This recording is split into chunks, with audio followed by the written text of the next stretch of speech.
Continuamos con la serie de exposiciones en la primera carta del apóstol Pablo a los Corintios. Y hoy estaremos en primera a los Corintios, capítulo 9. Primera a Corintios, capítulo 9. Voy a leer los primeros 15 versículos.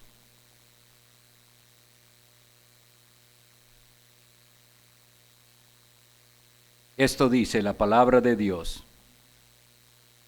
No soy apóstol, no soy libre, no he visto a Jesús el Señor nuestro. ¿No sois vosotros mi obra en el Señor? Si para otros no soy apóstol, para vosotros ciertamente lo soy. Porque el sello de mi apostolado sois vosotros en el Señor. Contra los que me acusan, esta es mi defensa. ¿Acaso no tenemos derecho de comer y beber? ¿No tenemos derecho de traer con nosotros una hermana por mujer, como también los otros apóstoles y los hermanos del Señor y Cefas? ¿O solo yo y Bernabé no tenemos derecho de no trabajar? ¿Quién fue jamás soldado a sus propias expensas? ¿Quién planta viña y no come de su fruto? ¿O quién apacienta el rebaño y no toma de la leche del rebaño? ¿Digo esto solo como hombre? ¿No dice esto también la ley? Porque en la ley de Moisés está escrito: no pondrás bozal al buey que trilla. ¿Tiene Dios cuidado de los bueyes? ¿O lo dice enteramente por nosotros? Pues por nosotros se escribió, porque con esperanza debe arar el que ara, y el que trilla con esperanza de recibir del fruto. Si nosotros sembramos entre vosotros lo espiritual, ¿es gran cosa si segáremos de vosotros lo material? Si otros participan de este derecho sobre vosotros, ¿cuánto más nosotros? Pero no hemos usado de este derecho, sino que lo soportamos todo, por no poner ningún obstáculo al evangelio de Cristo. ¿No sabéis que los que trabajan en las cosas sagradas comen del templo, y que los que sirven al altar, del altar participan? Así también ordenó el Señor a los que anuncian el evangelio que vivan del evangelio. Pero yo de nada de esto me he aprovechado, ni tampoco he escrito esto para que se haga así conmigo, porque prefiero morir antes que nadie desvanezca esta mi gloria. Que el Señor bendiga la lectura de su santa palabra y nos ilumine en esta tarde. Nosotros vivimos en un mundo, en una sociedad en la cual nos hemos especializado en reclamar nuestros derechos. Desde pequeños, los niños reclaman sus derechos y dicen no es justo con frecuencia. Y parece que se nos ayuda por los medios educativos a conocer mucho nuestros derechos y a defenderlos. No tanto así con los deberes, los cuales se ignoran.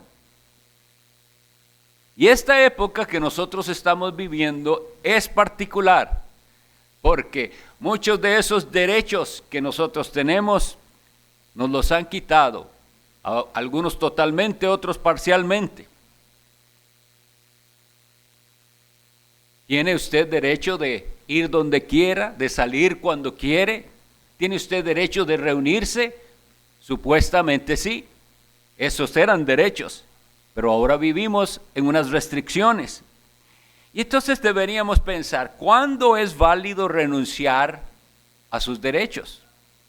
¿Por cuáles razones las personas están dispuestas a renunciar a sus derechos? Es bastante apropiado el ejemplo de lo que estamos viviendo ahora, porque es cierto, usted tiene derecho de salir. Nadie debería decirle si salga o si no salga o a qué hora salir, pero estamos viviendo en una restricción de no salir ciertos días o de, por ejemplo, si es en automóvil, no se puede salir cualquier día si no es la placa que a usted le permiten ese día circular, etcétera. Pero ¿por qué se hace todo esto? ¿Cuál es la razón? Bueno, la razón que se da, que todos deberían entender, es el bien común. Por el bien común. Para que no haya mucha contaminación del virus o para evitar nosotros ser contaminados o contaminar a otros. En realidad las restricciones y las pérdidas de libertad no son agradables. Pero la gente las hace no tanto porque esté pensando en los demás. Eso debemos ser sinceros, honestos. ¿Cuántos están de verdad pensando en los demás? No, lo que ellos tienen es temor de ser contaminados ellos y eso les lleva a aceptar esta restricción de sus libertades. Pues hoy quisiera que después del estudio de este pasaje aprendamos qué nos enseña Dios, qué nos pide, de cuándo es válido renunciar a nuestros derechos y cuáles son las razones para las que deberían movernos a estar dispuestos a renunciar a nuestros derechos. Nosotros empezamos este capítulo con una serie de preguntas. Y si las leemos, todas las que son preguntas, son 7 preguntas.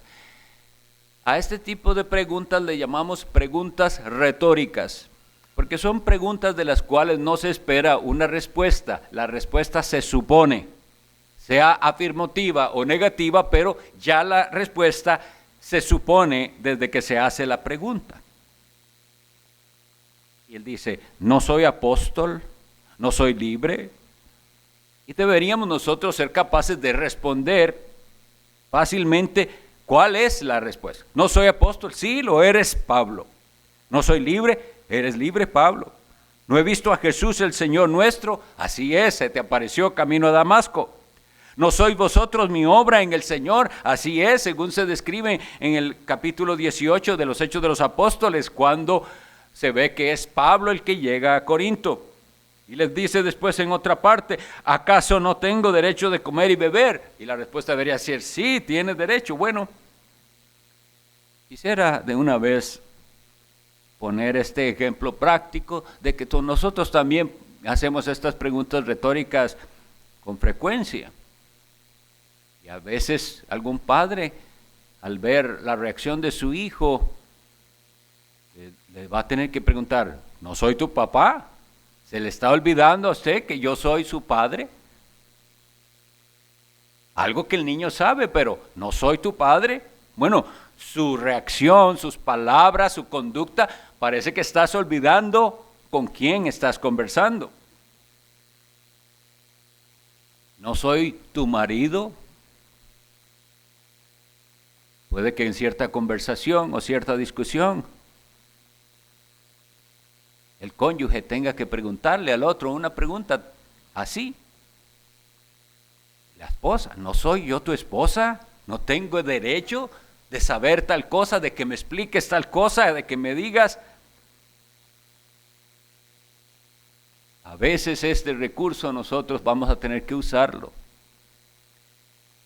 Y en particular, apegándonos a que es el apóstol que está hablando, quisiera preguntar a los miembros de la iglesia de los Lagos, ¿no soy yo su pastor?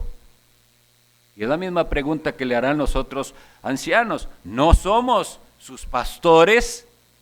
¿Se les olvida a ustedes que nosotros estamos aquí para pastorearlos a ustedes y que pastorearlos implica una serie de actividades que no todas van a ser agradables, pero se le ha olvidado que soy su pastor, que soy su predicador, que soy su ministro, que soy su consejero. ¿Se le ha olvidado eso?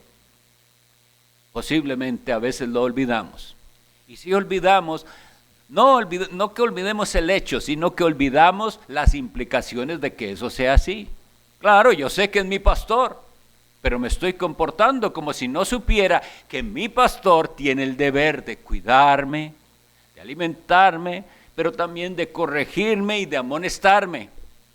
No soy apóstol, le dice el Pablo, no soy libre, no he visto a Jesús.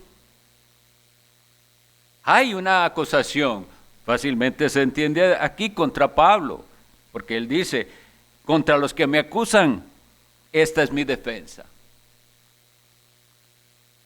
Muchas acusaciones se dan, muchas de ellas son falsas, pero lo más triste que pienso que debió sentir el apóstol Pablo al recibir estas acusaciones es que aquellos a los cuales él les predicó, esa iglesia que él levantó, dieran oídos a tales acusaciones. Eso verdaderamente debe haber sido doloroso. Que se levanta una acusación contra el hombre de Dios que les ha llevado la palabra y que les ha dado, como veremos, un ejemplo de vida y de conducta, y que aquellas personas se atrevan a considerar esas acusaciones. Eso es doloroso. Así que cuando el apóstol Pablo hace estas preguntas, yo no lo estoy imaginando como reclamando enojado. Realmente veo un corazón quebrantado ante aquellos que deberían conocerlo a él mejor. Hay una acusación entonces, y él dice, la mayor refutación que yo tengo para esos que me acusan, que probablemente no lo estaban considerando un apóstol como los otros 12, él dice, ustedes mismos son, y el ministerio que yo hice en medio de ustedes, la mayor prueba de que soy un apóstol. Recordemos que en capítulo 8 de Hechos, habíamos leído esto antes, pero en el versículo 10 se nos describe cómo Dios mismo le dice estas palabras en una visión de noche al apóstol Pablo. Hechos 18, 9 y 10. Entonces el Señor dijo a Pablo en visión de noche, no temas, sino habla y no calles, porque yo estoy contigo y ninguno pondrá sobre ti la mano para hacerte mal, porque yo tengo mucho pueblo en esta ciudad. Y esta ciudad de la que está hablándose es Corinto.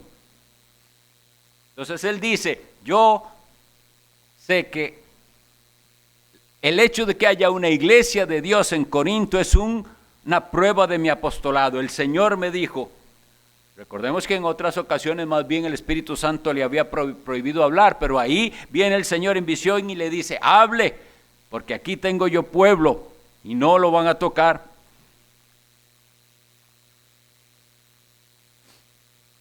Y él comienza a hablar sobre otras cosas a las cuales él va a tener que apelar, y una de ellas es que él mismo ha visto a Cristo. Esto es una marca necesaria para los apóstoles. No voy a extenderme en eso que en otras oportunidades hemos hablado, pero sí al menos una referencia por si alguien nos está viendo y no ha estudiado el tema. La palabra apóstol sí puede usarse en un sentido general para todo aquel que es enviado con una misión, pero el ministerio apostólico del Nuevo Testamento solo lo ejercieron los 12 apóstoles de Jesucristo y el apóstol Pablo. Es decir, los que tienen esta particularidad de ellos haber recibido directamente del Señor resucitado, de Cristo, el Evangelio.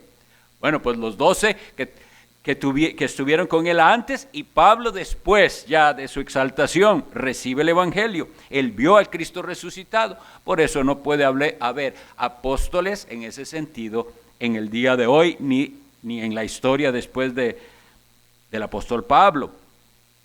Él mismo se describe en otra sección como un abortivo. Y él dice entonces que ellos son el sello del apostolado, dice, ¿no sois vosotros mi obra en el Señor? Si para otros no soy apóstol, dice el versículo 2, para vosotros ciertamente lo soy, porque el sello de mi apostolado sois vosotros en Cristo, en el Señor. Versículo 4, ¿acaso no tenemos derecho de comer y beber? Qué pregunta más obvia, ¿verdad? Entre estas retóricas. Sí tiene derecho de comer y beber. Versículo 5, no tenemos derecho de traer con nosotros una hermana por mujer, como también los otros apóstoles y los hermanos del Señor y Cefas. Recordemos que Cefas es Simón, al que el Señor le puso Cefas o Pedro, ¿verdad? Uno en arameo, otro en griego, pero es la misma persona, es el apóstol Pedro. Y vean que dice entonces que ellos tenían su esposa y en esa frase de traer con nosotros a una hermana es muy probablemente que ellos viajaban con la esposa. Pero Pablo y Bernabé eran solteros y andaban solos entonces. No tenemos nosotros derecho, dice. ¿Y quiénes son estos hermanos del Señor? Bueno, Santiago, Judas. ¿O solo yo y Bernabé no tenemos derecho de no trabajar? Y entonces vemos esto que hablábamos de derechos. Vamos a hablar de derechos. Derecho de no trabajar. Y cuando está diciendo derecho de no trabajar, no está diciendo derecho de ser holgazán. Es de no trabajar secularmente para proveerse a sí mismo y a los suyos el sustento. Ese es el trabajo que ellos no hacen. Es como, es necesario que hagamos estas aclaraciones, pero ¿cuántas veces en las fórmulas las mujeres se les pregunta, ¿trabaja? Y la señora sabe, ¿trabajo? Claro que sí, desde buena mañana está trabajando hasta el anochecer, pero en la fórmula lo que quieren decir es que sí tiene un empleo del cual recibe una remuneración, pero ponen trabaja, y esto es a veces ofensivo. Claro que sí, el ama de casa trabaja y trabaja muchísimo, pero el apóstol Pablo no está diciendo aquí derecho de no trabajar es derecho de no hacer nada y de estar de holgazán, jamás. Lo que está diciendo es el derecho que tienen los ministros de Cristo que se dedican a la obra de no tener un empleo y de dedicarse entonces precisamente a la obra y de que esos hermanos provean para ellos de manera que a ellos no les falte el alimento. Y con respecto a casarse, obviamente que también casarse eran más gastos. Él, si hubiera tenido esposa, entonces hubiera necesitado no solo para él, sino para su esposa y probablemente para sus hijos, si el Señor le daba hijos. Así que es un derecho que él está reclamando. Dice, ¿no tengo yo este derecho? Ahora él va a comenzar, el apóstol Pablo, a dar una serie de argumentos o ilustraciones para defender este derecho. Versículo 7. ¿Quién fue jamás soldado a sus propias expensas? Vamos a parar en ese. Los soldados eran los que dejando su parentela, su trabajo familiar, se enlistaban para servir en su país como soldados. Eso implicaba entrenamiento, ir con ellos, someterse a todo lo que... ¿Y qué hacía un soldado? ¿Y para qué es que hay soldados? Para defender el país. Entonces él está diciendo, estas personas que están defendiendo el país, que ellos tienen que, además de que defienden el país y estar en en el lugar en donde está el batallón o el pelotón, también tienen que estar viendo cómo se proveen ellos mismos alimento. No, se supone que para ellos hay provisión. Nosotros tal vez en nuestro contexto en Costa Rica, que no hay, pensemos, alguien va a enlistarse en la policía y dice, ¿qué se supone que hace un policía? Cuidar que las leyes se cumplen, librarnos de los delincuentes, etcétera. Y alguien lo va a hacer simplemente porque quiere defender y ser como los superhéroes a los demás, y a él quien le va a proveer para él y para su familia. No tendría sentido. Él está dando entonces este ejemplo absurdo. ¿Quién va a ponerse de soldado, o pongámoslo nosotros, de policía, sin una paga? ¿Sin quién le va a dar cómo sufragar sus gastos? ¿Quién jamás fue soldado a sus propias expensas? ¿Quién planta una viña y no come de su fruto? Una viña es un plantío de uvas, ¿verdad? De vides. Y si las planta es porque anhela deleitarse con el fruto de la uva, o hacer jugo o vino o lo que sea. Tiene un propósito, y es un propósito válido. Él la sembró, él trabajó en aquella viña y ahora quiere el fruto de la viña. No es nada ilícito. ¿O quién apacienta el rebaño y no toma de la leche del rebaño? Apacentar el rebaño es alimentarlos, cuidarlos, a las ovejas o a las cabras. Está dando entonces estos ejemplos de la agricultura, de la ganadería y del soldado, para hacernos ver, es lo natural, es lo correcto. Así como a usted le parecería extraño que entonces el pastor cuidó las ovejas, las tiene cuidaditas, alimentadas, pero está con hambre y alguien viene y le dice, ¿y por qué usted no ordeña y se toma un poco de leche o hace queso? Dice, no tengo ese derecho. Sería una locura. Para eso trabaja él. Y si es que no, para ponerlo más específico, si es que no tiene derecho a ese, por lo menos el dueño entonces de las ovejas le pagaría a él para que tenga cómo sustentarse. Y ahora el apóstol nos va a dar las razones por las cuales esto es lo correcto. Y nos dice en el versículo 8 en adelante, digo esto solo como hombre, ¿no dice esto también la ley? Y paramos un momentito para ver seamos observadores y en esto, porque muchas veces los apóstoles, cuando van a defender un punto, siempre hacen referencia a la palabra de Dios del Antiguo Testamento. Y aquí vuelve él y dice, ¿no dice esto también la ley? Versículo 9, porque en la ley de Moisés está escrito, no pondrás bozal al buey que trilla. Eso está en Deuteronomio 25:4.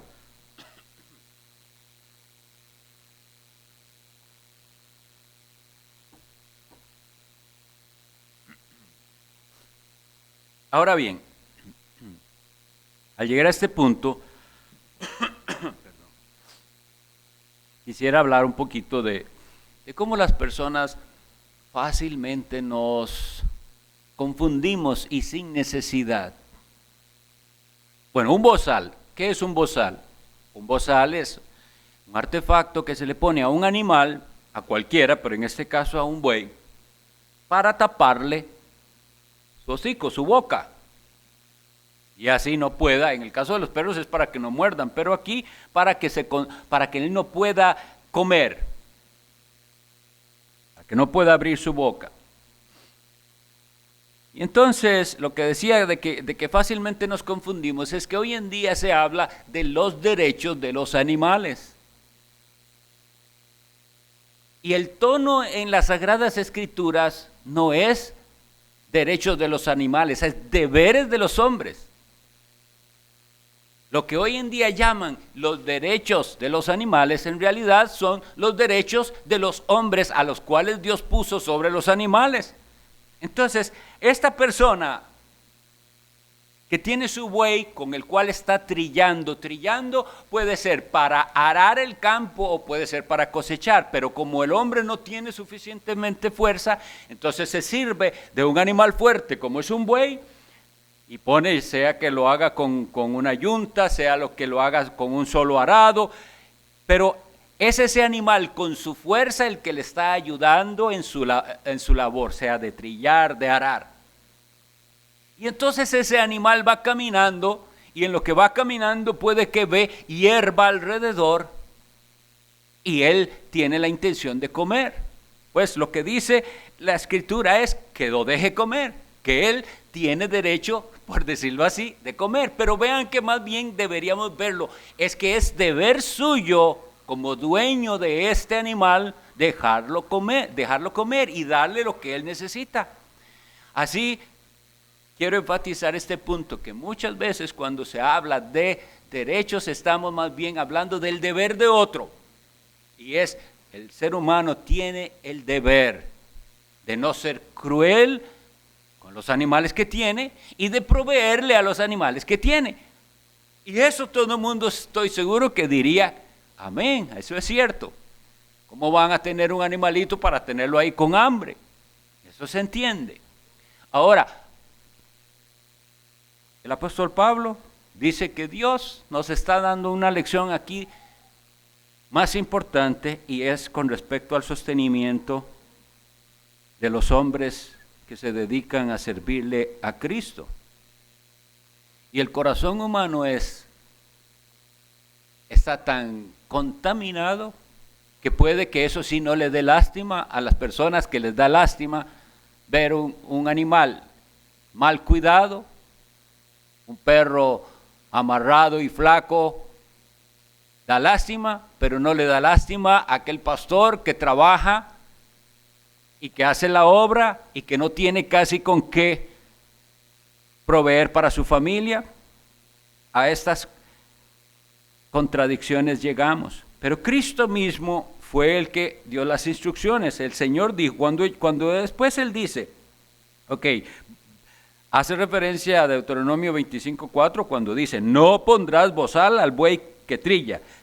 ¿Tiene Dios cuidado de los bueyes o lo dice enteramente por nosotros? Y Él afirma, pues por nosotros se escribió, por Bernabé y por mí se escribió esto del buey. Somos como el buey y necesitamos alimento, porque con esperanza debe arar el que ara y el que trilla con esperanza de recibir el fruto. Si nosotros sembramos entre vosotros lo espiritual, es gran cosa si segáremos de vosotros lo material. Lo que iba a leerles es las dos ocasiones en las que el Señor muy claramente, nuestro Señor Jesucristo, da esas instrucciones. El Evangelio de Marcos 10:10.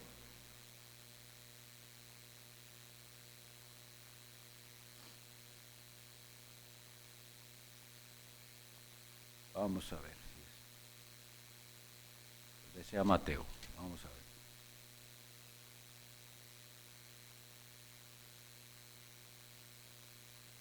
Bueno, esta cita no parece estar bien la de Marcos, pero vamos a buscar Lucas 17.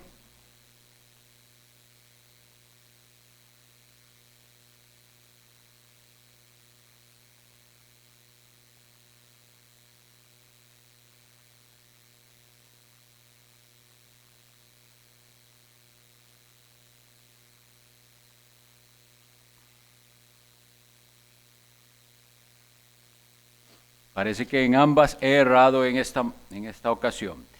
Pero las palabras del Señor Jesucristo, si ustedes pueden recordarlas, son: el obrero es digno de su salario. ¿Sí es Mateo 10:10? Gracias, mi hermano Mario.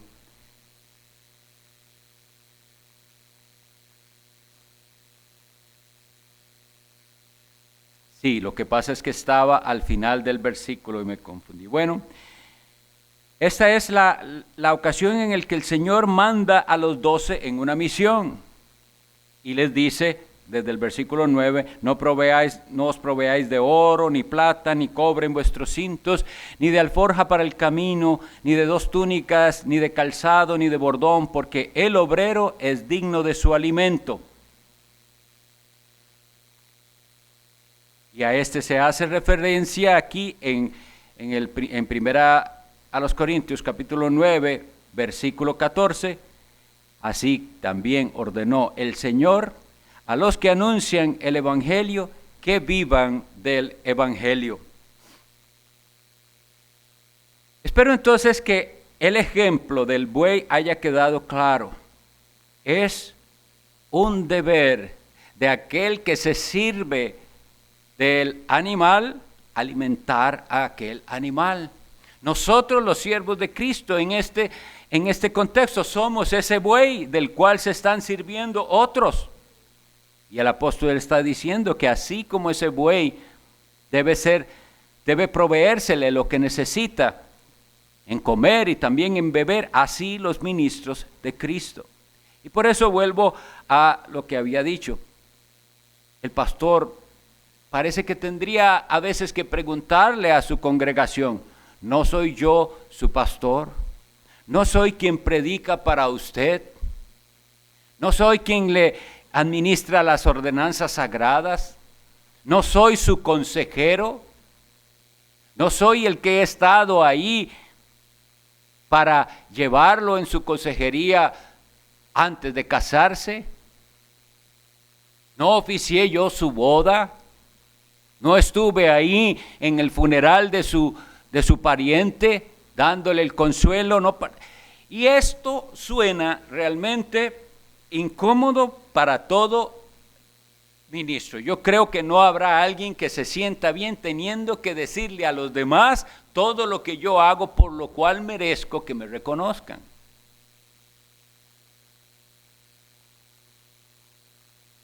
Pero esa es la realidad. No se reconoce la labor de los que sirven al rebaño, de los que apacientan el rebaño. Claro, podemos echarle la culpa a tantos obreros fraudulentos que hay y a tantos que han convertido la religión en un negocio, lo cual está terriblemente mal. Y ellos recibirán condenación por eso, pero nunca tendrá excusa ni se disculpará a aquellos que descuidaron a sus pastores y a sus líderes y no le dieron lo que ellos necesitaban, porque es una crueldad mucho mayor que tener una mascota y no darle de comer. El principio de la siembra y de la cosecha lo explica él en los versículos, en estos que estuve leyendo. Si nosotros, a partir del 11, si nosotros sembramos entre vosotros lo espiritual, es gran cosa si segáremos de vosotros lo material. Ahora, esta es también una pregunta que debemos revisar a ver si entendemos la respuesta que debería tener. Es decir, Bernabé y Pablo vienen y siembran. ¿Qué están sembrando? Están trabajando en aquel terreno, el terreno de los corazones, con la palabra de Dios, con la consejería. Están trabajando fuertemente en la evangelización, en el discipulado. Ahora, ¿está diciendo el apóstol Pablo que eso es lo que él está haciendo esto por dinero? Jamás, porque ahorita vamos a ver que no es así. El mayor deseo de todo obrero cristiano, de todo pastor y predicador, el resultado que él quiere, el pago que él quiere es ver a las almas a las cuales él les predica caminando como deben caminar en comunión con Cristo, progresando espiritualmente, avanzando en santidad. Y eso es la mayor satisfacción. No se engañen que aquí dice, no, esto yo lo hago para que ellos me den. No es así. La mayor satisfacción es ver fruto espiritual. Pero lo que está haciendo es una comparación. Lo que está comparando es, vean, la labor que yo estoy haciendo tiene que ver con lo espiritual, con lo eterno. Y si ustedes lo que tienen que devolver fuera algo material, ¿No les parece que sería muy poco para lo grande recibido? Eso es lo que está diciendo. Y luego hace una referencia a los sacerdotes y al pacto antiguo. Versículo, voy a leer a partir del 12. Si otros participan de este derecho sobre vosotros, ¿cuánto más nosotros? Pero no hemos usado de este derecho, sino que lo soportamos todo por no poner ningún obstáculo al Evangelio de Cristo.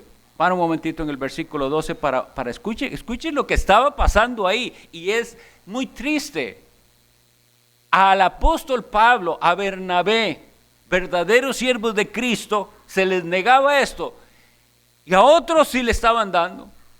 Y estas cosas duelen, pero son una realidad. Hoy en día, ¿cómo es que en esas iglesias donde el centro de todo parece ser la recolección de las ofrendas, y antes de recogerla toman no sé cuántos minutos para volver otra vez a manipular las conciencias y hacer, y las personas parece que así sí, y ahí sí dan con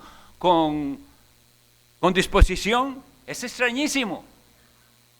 Y en cambio en aquellas congregaciones donde el pastor rara vez habla de la necesidad de proveer para él, ahí no dan. Vean lo que está pasando aquí. Si otros, dice él, participan de este derecho sobre vosotros, ¿cuánto más nosotros? Necesitamos centrarnos nosotros. Sí, yo sé que esto se transmite y muchos otros lo escuchan, pero en la iglesia, es a la iglesia bautista de los Lagos a la que yo le hablo.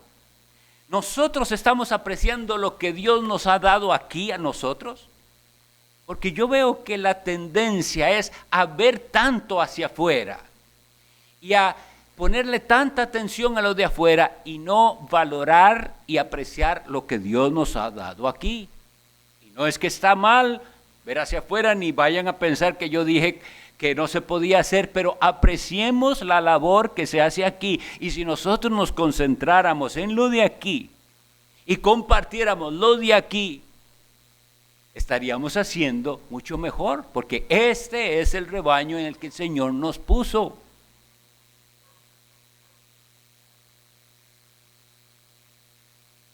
¿A quiénes estamos admirando más? ¿A predicadores de otras partes o a los predicadores que Dios nos dio a nosotros? ¿No sabéis, dice el versículo 13, que los que trabajan en las cosas sagradas comen del templo y que los que sirven al altar del altar participan? Y vuelvo aquí a recordar. ¿Recuerdan el versículo tan memorizado en muchas partes? Traed los diezmos al alfolí. Y usted le pregunta a la mayoría de esas personas que ¿dónde está el alfolí? Y no saben qué es un alfolí. Bueno, el alfolí era una bodega de granos,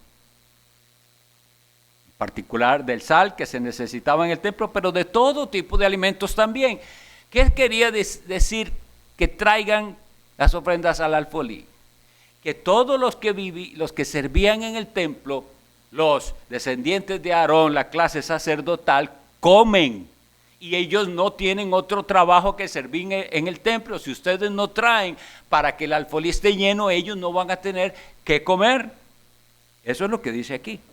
Los que trabajan en las cosas sagradas comen del templo. Los que sirven del altar participan. Cuando se traían las víctimas, corderos, becerros, lo que fuera, una parte se ofrecía y la otra parte le tocaba al sacerdote, a la familia de los sacerdotes. Ellos comían ahí también. Así también, versículo 14, ordenó el Señor. Así que lo que estamos hablando es de algo que el Señor ordenó y que a nosotros, ministros de Cristo, nos toca hablar de esto, aunque, como les digo, siento la incomodidad del apóstol Pablo al hablar de esto, porque yo sé que puedo ser malinterpretado, pero el Señor ordenó a los que anuncian el Evangelio que vivan del Evangelio. Y luego él termina diciendo, Yo de nada de esto me he aprovechado, ni tampoco he escrito para que se haga así conmigo, porque prefiero morir antes que nadie desvanezca esta mi gloria.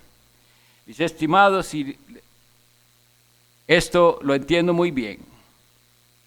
No lo tenemos que predicar solamente para nosotros. Pablo dice, bueno, yo me he privado de este derecho y he sabido salir adelante de esta manera, pero yo no me quedo callado con esta verdad, porque eso sería ser egoísta. Vendrán otros, y si estos corintios no saben que tienen que mantener y que es el deber de ellos proveer para los ministros de Cristo, ¿qué va a pasar con la obra?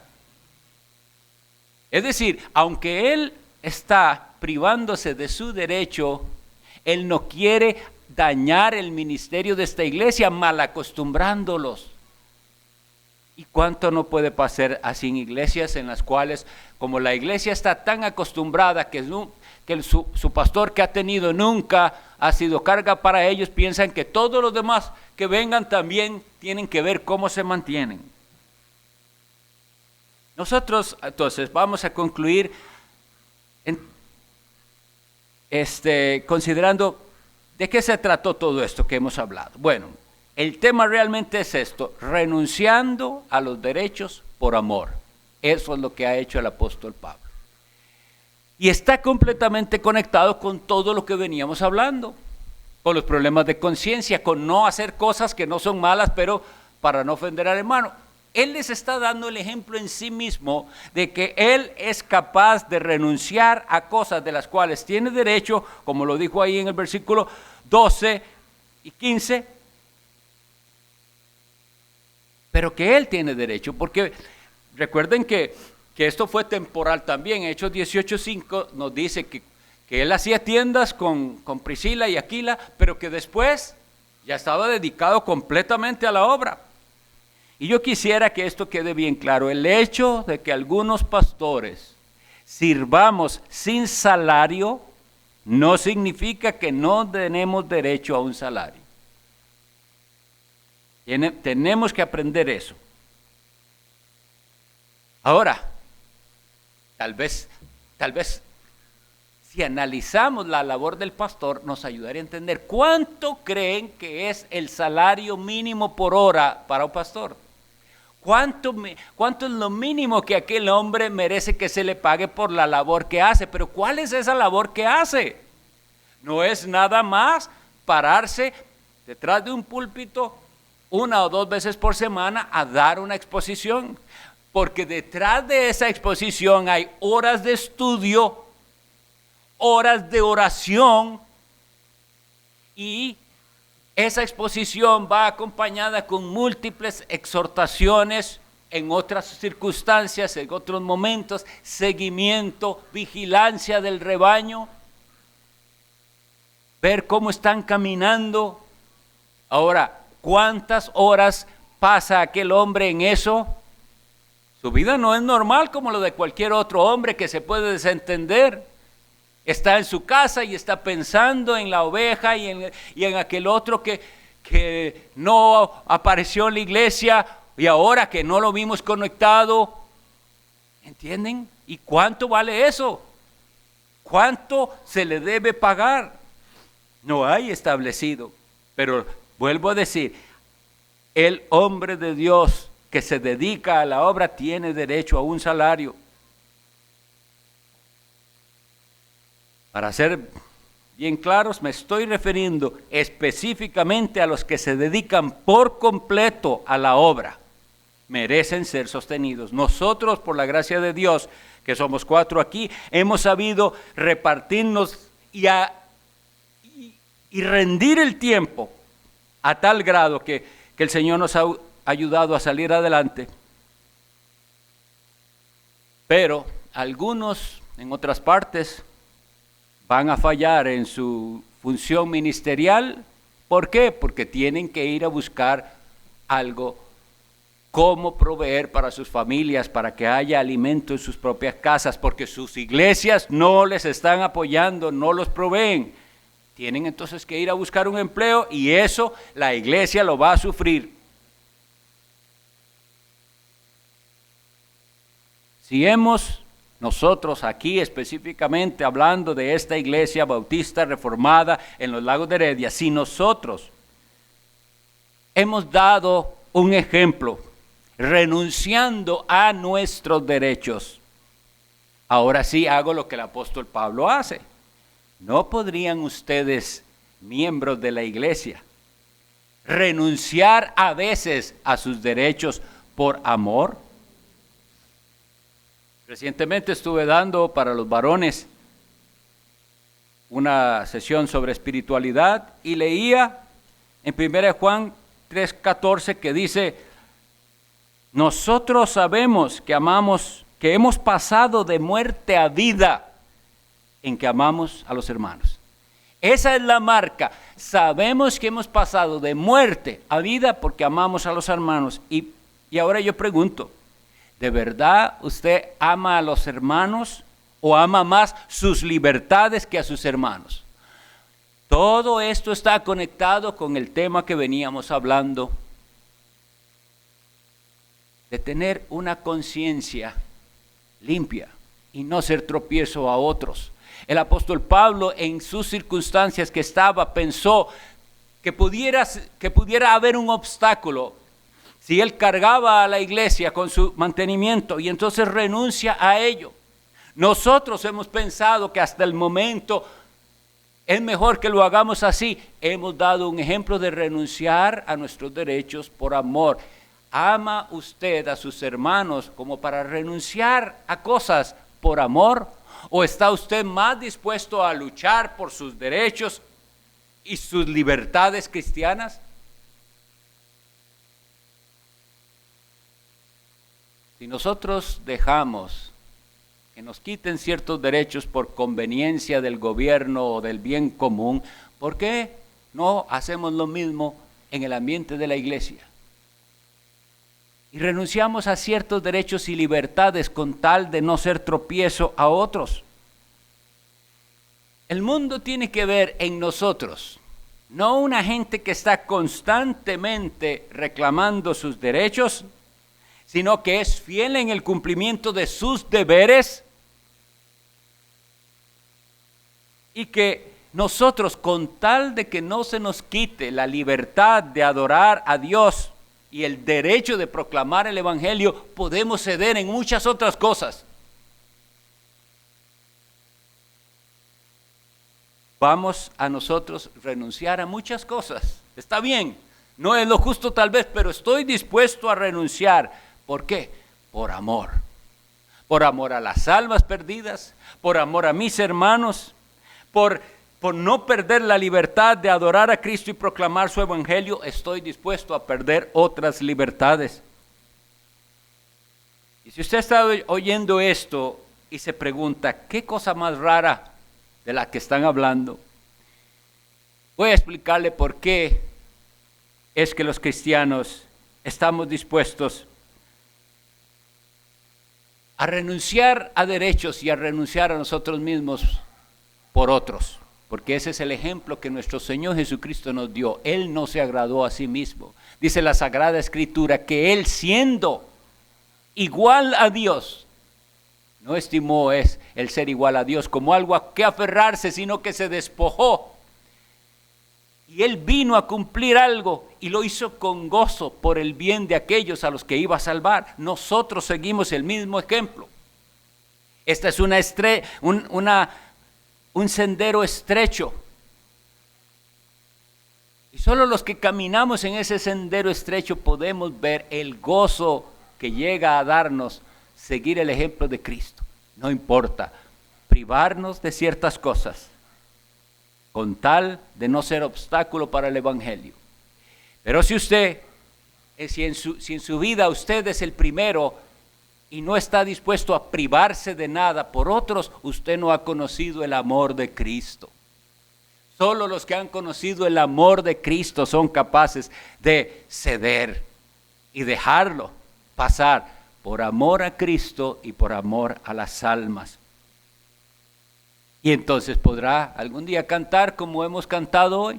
No lo que yo quiera hacer, ni donde yo quiera ir. No, es que es mi derecho, yo quiero ir por aquí, yo quiero ir por allá. No, ¿Quién soy yo para decidir? Mi Padre escogerá la senda que es mejor. Y a veces la senda que escoge nuestro Padre no es la que nosotros querríamos, pero hay una sumisión, porque confiamos en su amor, porque confiamos en que lo que Él decida será mejor. Oremos. Te damos gracias, nuestro buen Dios, que nos has mostrado la maravilla de Cristo, la maravilla del Evangelio, que nos lleva a nosotros, como llevó al apóstol Pablo, a la capacidad de renunciar a sus derechos y de hacerlo por amor, con tal de no ser obstáculo a la proclamación del Evangelio, con tal de no ser tropiezo a nadie. Ayúdanos, Señor, y perdónanos, porque sí, muchas veces hemos sido egoístas y hemos pensado más en nosotros mismos que los demás, y muchas veces no hemos valorado la labor de los ministros de Cristo, de los siervos de Cristo. Ayúdanos, Señor, que nunca sea excusa lo que otros hagan o no hagan para no hacer nosotros nuestro deber. Bendito seas. Bendice a cada alma a la cual llegue esta transmisión. Lo pedimos en el nombre de Cristo y para la gloria de Cristo. Amén.